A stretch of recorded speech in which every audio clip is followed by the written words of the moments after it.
G'day everyone, Brian here. David. Is that a name you know from the Bible? King David, he's known as eventually. But before he becomes the king, he had another occupation. Now I'm talking about some of the characters from the book of the Bible, 1 Samuel. And I've talked about Hannah and her miraculous birth of her son, Samuel. I've talked a little about Samuel.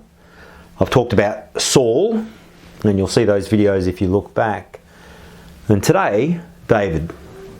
David is not only one of the main characters of 1st and 2nd Samuel, David is also one of the main characters of the Old Testament of the Bible and is a key character in the whole story of the Bible. He's an important bloke. Now, he became the king. He was King David of Israel. But before that, he was a shepherd. And so when God told Samuel to go to Jesse and anoint one of his sons as king, he went to Jesse's place, and Jesse brought his sons forward, and Samuel saw Eliab, his first son, and thought, this is the one. But he wasn't. Samuel then heard God say, this is not the one. Don't look at his appearance. Man looks at the outward appearance, but the Lord looks on the heart. And so Jesse's second son was brought forward. No. The third son was brought forward. No, not him either. 7 of the sons were brought forward. No, God didn't say yes to any of them. Now here's the confusing part. Samuel had heard from God to say, go to Jesse. One of his sons will be the king and you will anoint him. But 7 sons had walked past him and none of them were to be the one. And so Samuel turns to Jesse and says, Jesse, do you have another son?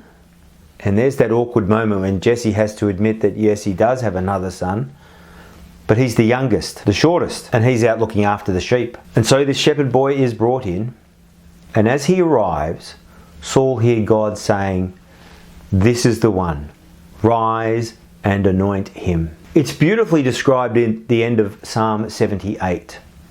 That David, who was a shepherd, now shepherds his people Israel.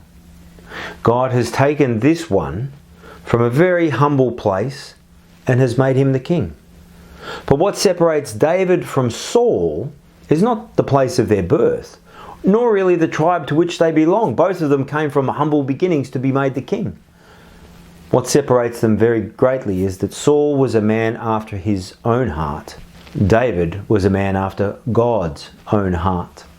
The question then, and the comparison between these two, is confronting for each of us, as we need to ask ourselves, which one is seen in me? Am I more like King Saul, seeking my own pleasure and following my own heart?